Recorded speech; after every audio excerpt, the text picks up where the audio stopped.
Hi, everyone. Hello. Nice to see you all.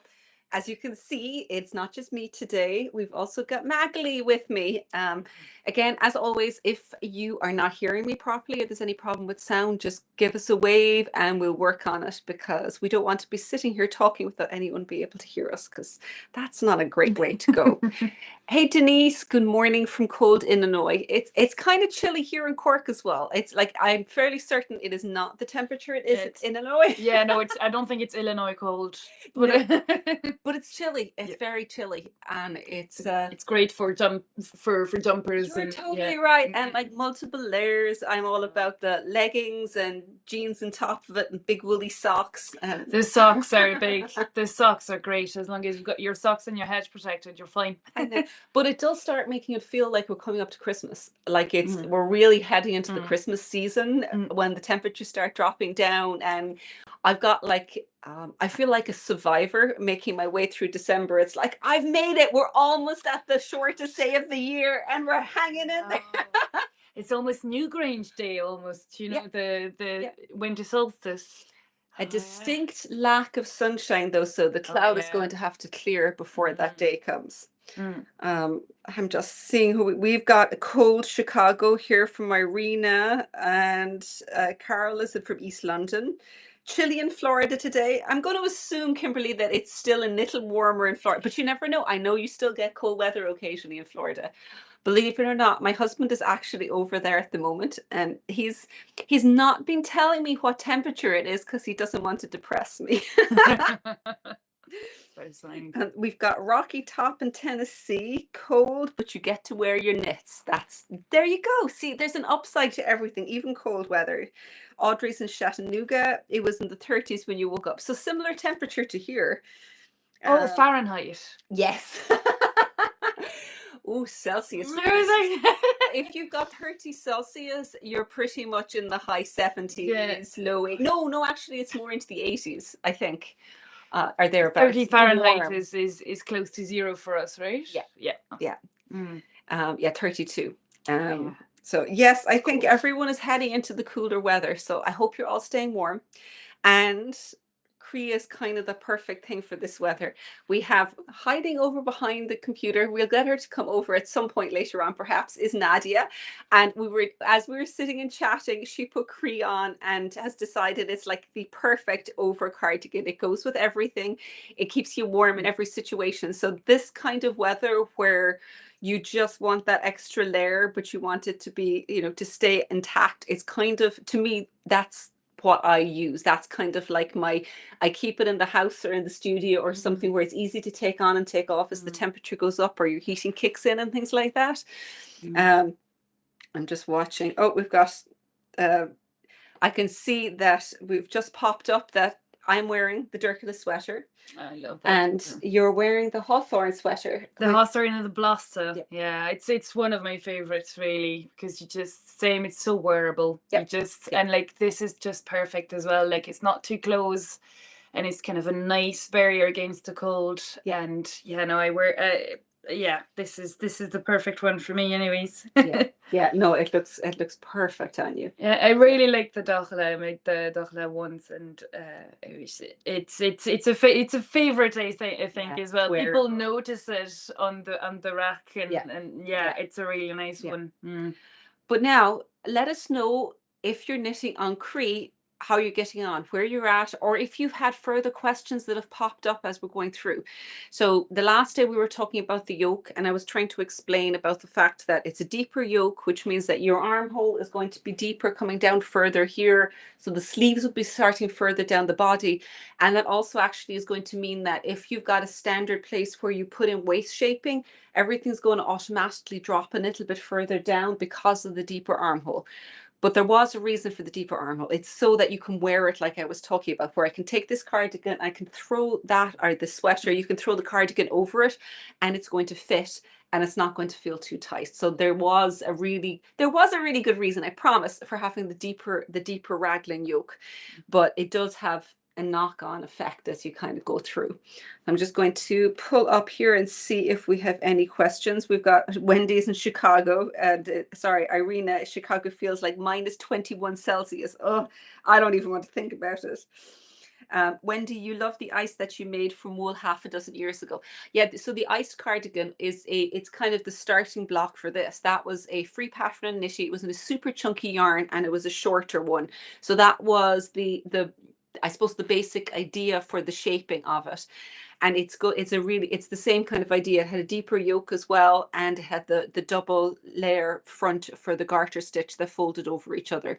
But it was a tricky one to find the yarn for it because it was a super chunky cotton blend, and the original yarn that I used, it went out of stock. And I think I liked it because it was, normally I don't use acrylic, but it was acrylic cotton blend, and it meant that it's not too heavy. Yeah, exactly. It just allowed it to be a little bit lighter weight, which made a difference, I think, you know? Yeah, cotton has that quality that it does tend to kind of, it is a bit on the heavier side, for sure. And with that, with the original one as well, I found that the front of it, because it was cotton and the garter stitch vertically, and it didn't have the I-cord edging on that, it had more of a tendency of growing. So the front of it got a lot longer in the front. So it were like with this one, it works as it's a much straighter across. So this one, it's a lighter weight because of the fact that the yarn's lighter and the wool has a bit more bounce to it as well, you know? It just is very, very light for an Aran, which is great because you get great stitches and not the weight of it. Yeah.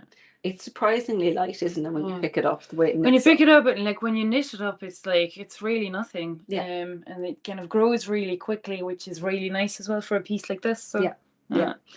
I can see here, Denise, you're doing your Chroi buttonholes. They're perfect to keep it warm in your lap. Oh, that makes sense. That's one of the nice things about when you get to the end stage of a sweater and the weather's cold. Yeah. I had somebody say that for blankets as well. Like if you're knitting a blanket in one piece, where it's like you're growing the blanket as you're. It's so nice. It's so handy because you're next to the fireplace with your blanket on. Yeah. Just knit. Yeah. Super perfect. Cozy, super cozy. And you're off to buy, and Kirsty's off to buy backing buttons tomorrow so she can finish and wear of it. It's most of it is worn at the moment. It's the Saoirse on all the time. Oh, I've got the Saoirse over here. This is definitely a good cooler weather one. And the reason we have these here is we were pulling up a couple of examples of waist shaping, because there is waist shaping in the cardigan here, but I wanted to have a couple of ones that I could also kind of pull out to show you what waist shaping does, and that it doesn't always have to be scary. It does, and it can be very, very slight and still create a really nice shape in the garment. Even if it doesn't perfectly mimic your own body shape, even having it pull in a little and come out just gives a really nice flow to it. And particularly with the belt, if you've got your belt sitting where the narrowest point of the waist shaping is on, the whole thing works really nicely together. Have you done? I know you more often tend to do straight down sweaters, don't you? I do, but I'm actually making the spring greens at the moment for the second time, which we have here as well. So this, green, but and you call them darts when on the pattern, right? Yeah. We place markers for like the darts marker, and it's very fun to make. It's just it kind of sometimes when you arrive at the body stage of a knit, it's just kind of the same thing over and over again, right? Whereas this one has a nice rhythm to it because I was decreasing every ninth row and now I'm increasing again.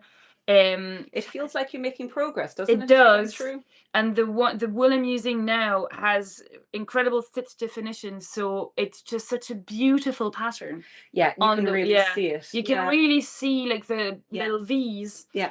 And it's just beautiful. It's beautiful to be making it. I'm really enjoying it. There's definitely on, like, this is the cardigan we're talking about for that, but there is more shaping on this than there would be on the Chroi, because with the Chroi, because it was going to be an over, you might actually just turn it around altogether. Yeah. Because it's an overgarment, I wanted just a small bit of shaping. So, and it's just at the back as well. There's none at the front because you don't really have those front panels.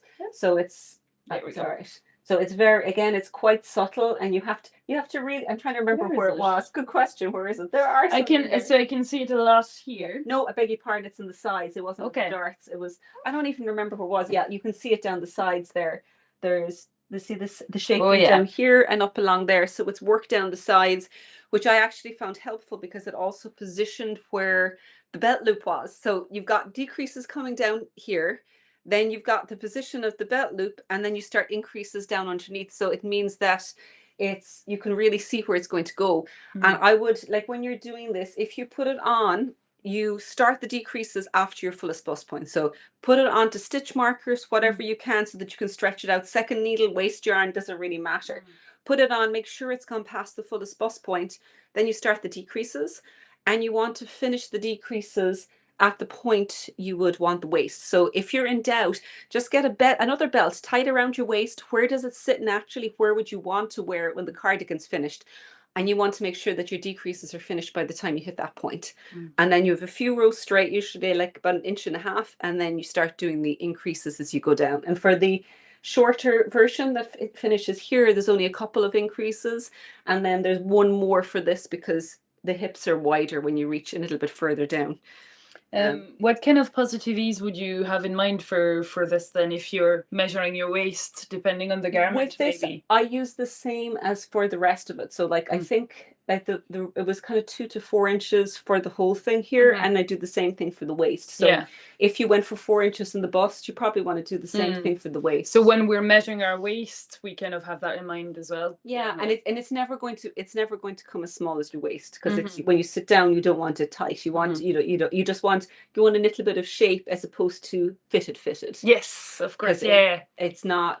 And there was a time, like when I started doing designs, first of all, it was really a thing where everything was very fitted. And it's very much moved more into a more relaxed fit now, which is much easier to wear, I think. Oh no, so much easier in terms of tension and swatches and things like that, because it kind of gives us a little bit more room. Let's make sure here that I haven't missed anything. Kathleen, you're at the waist decreases for the short version, and you hope to try it on soon. It feels small. Last time we were saying that a lot of people felt like it was very hard to figure out the sizing, because of course you got the front missing.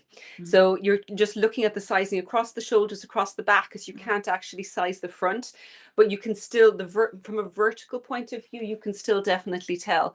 And I'll often, because we have all of this. Yeah, that all thing is missing. So it feels like you're missing the front of the cardigan. So it will feel like it's small. But once the back fits comfortably, that's what you're worried about, that you want to keep an eye on.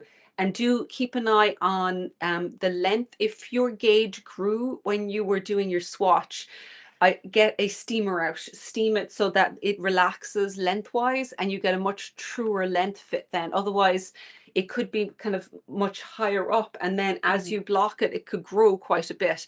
So you want to know if it's going to block, because otherwise it'll end up, the waist will be in the wrong place, which you don't want.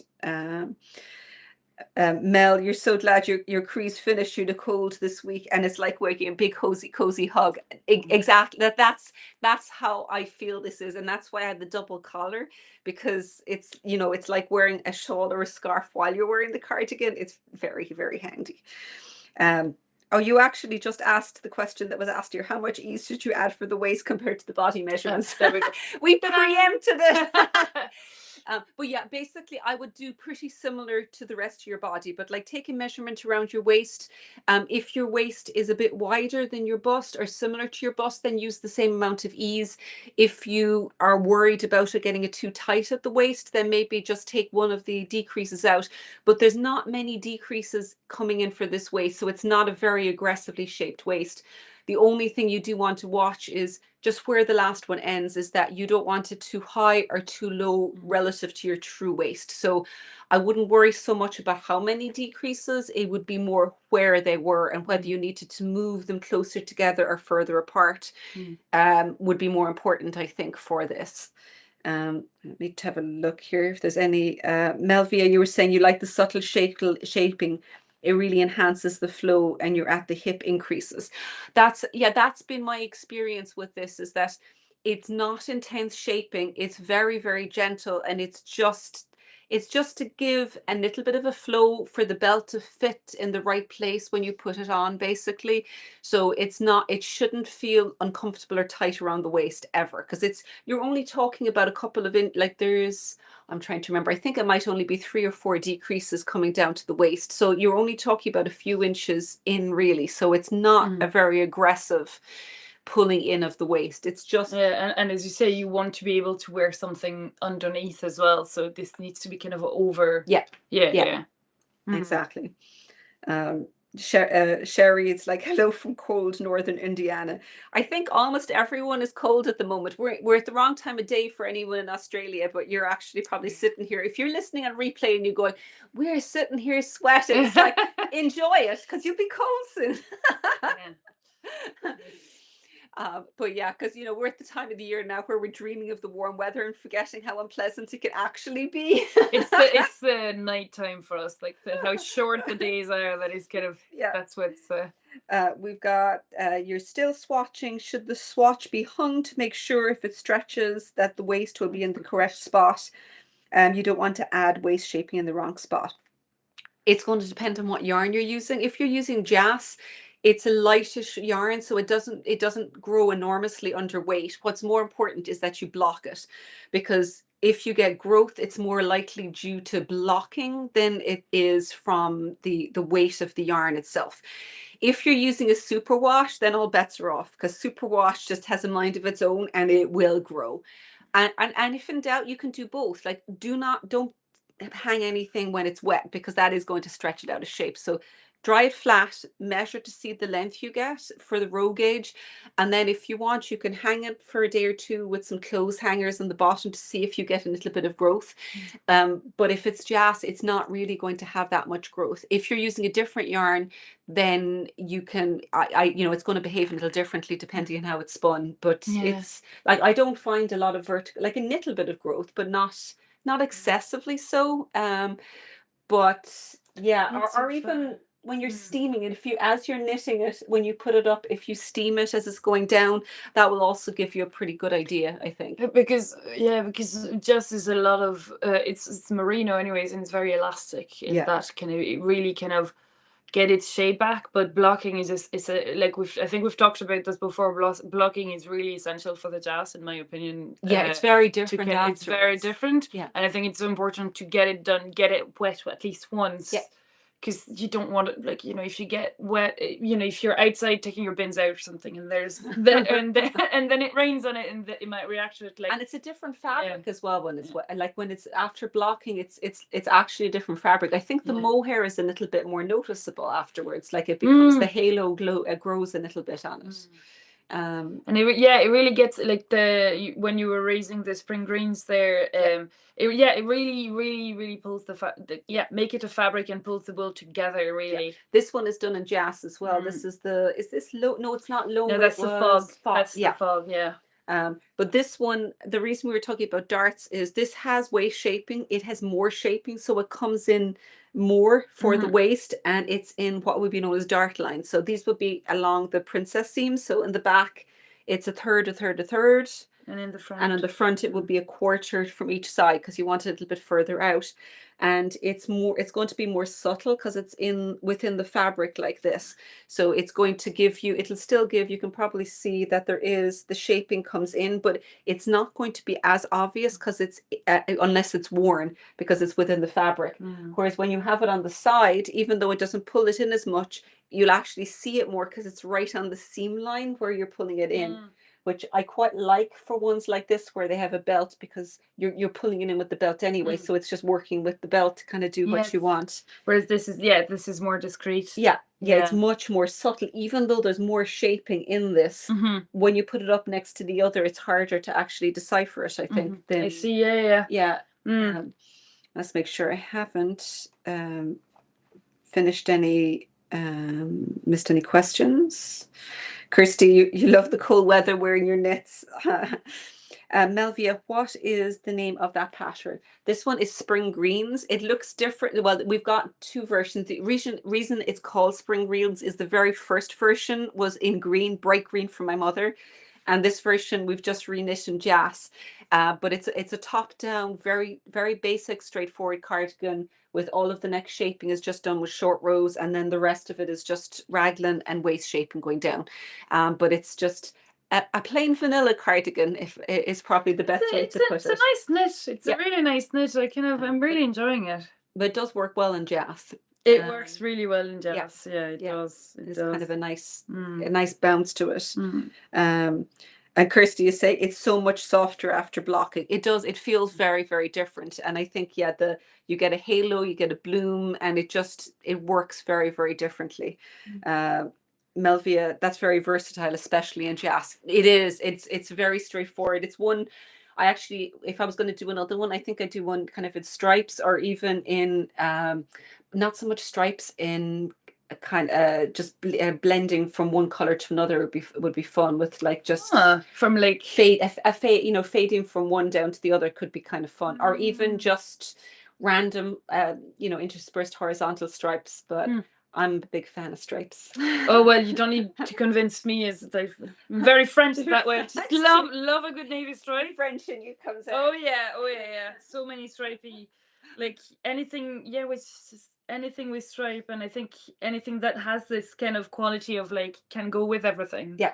Is also very French, I've been told. Like I suppose the closest to this, like as a different shape, would be Citrus Dreams, where it's more cropped and it's got more of a scoop in it. It's in a fingering weight, but it's the same kind of thing. And I've had people talk about how they've knit the same cardigan, but just in multiple colors, because it's quick and easy to knit. And if you've got a yarn that you like in a different color, and the pattern is going to go with most yarns once it's got the right weight. So kind of straightforward patterns that are easy to modify for your shape are actually a nice one to reach with different yarns. The Soren cardigan is also one where you get the chunky quality. It's even chunkier than this. You get the chunky quality, and you have a kind of a nice A-line. So I don't know if I would actually add a waistline to it, but in terms of staple in your wardrobe, the Soren really stands up. Yeah, because that's a little shorter, because that one finishes around your waist, so it's not as, so you don't need as much shaping. Yeah, I always think it's when you get to a much longer length that waist shaping becomes more important, because otherwise it can become a bit shapeless. It's like, exactly. I think that having a little bit it means that it's less blocky when you've got a very long shape. Oh, I've actually lost my. Here we go. So would you block it when you get to the shaping, Helen? I would steam block it. I wouldn't do a full wet block, but a steam block is usually going to give you a pretty good answer. So before you start the waist, before you reach the point where you finish the waist shaping, like when you hit the bust point, you start the waist shaping, steam block, so that if you need to adjust where the other ones fit in, you can. And most importantly, you stop it. You finish that waist shaping just above where your natural waist is. So then it's going to mean that when the belt is on, the belt will sit in the right place. Worst case scenario, if you end up where it's in the wrong position, what you can actually do after the fact is put the belt on in a different place, even if it's if you've got your shaping coming down and it finishes down here, but your true waist is up here, you could actually still put the belt on up there, even though it's not coming in. So it's going to work with your natural waist, even though where you put the shaping isn't perfect. So like, it's not ideal, but it's not going to be the end of the world if you need to just position the belt where your natural waist is. So even if the shaping of the sweater went a little awry, or it's down a little too far or up a little too high, I would always actually put the belt loops at your true waist, because it's going to be more wearable. Because if it's sitting down here when your waist is up here, you'll never use it, and it won't look quite right. I'm just wondering if one doesn't have a steam or two steam block,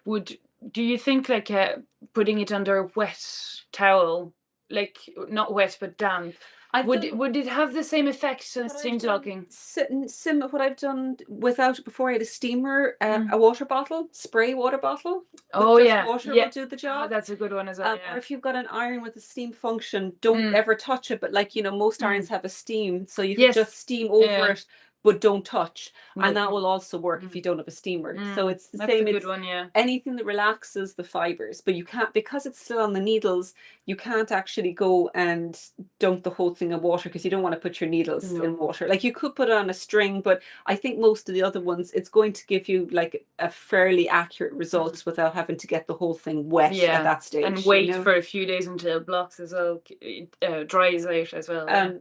Well, with the steaming, you can do. I do. Sorry, if you wet block it, then you have to wait a exactly. few days. That's the thing. Is Yes. yeah. With the steam blocking, you can have It's instant. Yeah. Much more satisfying. Yeah, for sure. Oop, have I lost things here? Is it possible to get a workshop for just the adult citrus without the child version? Irina, it's the same. You get the pattern for both of them for the Citrus Dreams. And the reason we've gone through the child version is because I can show you in a very small scale as you go through. So it's all the very same techniques. It's just that I'm demonstrating on the child. So just think of that as a mini sample that I'm using for demo, but the pattern is in there. And I've also got a section where I talk about waist shaping for the adult version. So don't let the fact that it's a child's version deter you from the workshop. Just think of it as I'm showing on a mini version rather than working through the full adult size as I'm knitting on it, if that makes any sense. But all of the techniques you'll need for the adult one plus the pattern are all going to be within the Citrus Dream workshop. I'm kind of, we've got a winner. Denise, you are the prize winner. You win a pattern prize of your choice. So you can actually see, you just need to email us and we'll get it sorted and get that pattern out to you. So congratulations.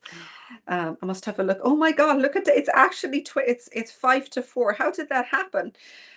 Melvie is knitting the Chroi in a mid-length with no belts because you're 5'2", and for the long length it's 2 inches longer than the short version. Oh yes, you're putting a little version in between, and you can actually use the belt to create the waist shaping as well with it. So that's actually, I really like the idea of modifying it so it's going to work really well for you. Is fantastic. One thing actually I probably should mention here is the finishing. So there's a couple of, normally, like with the outside of this, I've got I-cord edging. I don't do an I-cord bind off on the bottom of the body. And there's a couple of reasons for that. The first one is because all of the front of it is going to be garter across here. If I had the I-cord, which is very obvious, and then you moved into a non-I-cord section, it's going to be quite jarring. So I deliberately left the I-cord out for that reason. But the Icelandic bind off is really nice because it's stretchy and it looks like it folds outwards. It's almost like a reverse I-cord. So it's actually a really nice edging on the bottom of the body. So that's why I ended up not doing the I-cord edging down there. Now, if you really, really want to add the I-cord edging, I would suggest also picking up stitches along the front afterwards here and continuing it so that it looks continuous along the edge, so that you don't have I-cord in the bottom of this section and then just the edge of the garter stitch there. So it can be done. It's just an extra step as you go through. You might want to leave the stitches live on each side so you can just continue the I-cord, but with picked up stitches as you work your way along on the front there. But that's why I opted for the Icelandic one there. And then to match up with it, I did the same thing on the sleeves. Or did I? No, that's an I-cord. Which matches with the front though, so it does. Yeah. But like I've actually put it in where you can go for either with the sleeve. So if you prefer the Icelandic on the sleeve, you can go do that as well. But I find Icelandic and I-cord bind offs are kind of easy to mix and match within a garment. They complement each other really nicely, I think. Yeah, I must make sure before we finish here if there was any other question. What was the name of the puzzle sweater from last week? Oh, that was Cosy Puzzle. Would you like that one? We can make sure you get that as well. So. Oh, I love that one. Yeah, that was a definitely a favorite. I think last week it was cold down here. I was by myself, so that was I have something cozy with me. So we've got a question for people. Would you guys like to see Nadia and stick her head in here now? Because she's sitting over here being very quiet. And we might get her to just sing it. She's not down in Cork very often. So we might just get her to like pop her head in, give a wave before we finish off. Here, I'm going to move it. Here we go. Here comes Nadia. You can even hear her here. She's going to fit in. Look, we've got 3 of us here. So you may recognize Nadia. Nadia is often behind the scenes, is our newsletter and other experts. So now you've got a face behind the name. But thank you all very much for joining, and I hope you have a great week. Next week we're going to be here again 3:30. I think it's just me next week. I believe so as well. Yeah. I'm going to talk about finishing. I'm going to talk about the sleeves. Please, if you do have any questions you want to answer next week, and if you're watching this as a replay, just pop them up here, pop them over in Knit Hub, send us on an email. We don't mind how you put them up. Just fire the questions at us so that I make sure that I answer all the questions that you have. But it was, yeah, it's I'm having a lot of fun, and I hope you're enjoying knitting through the Chroi and that you're going to have a really cozy sweater by the time Christmas comes. Bye, everyone. Bye.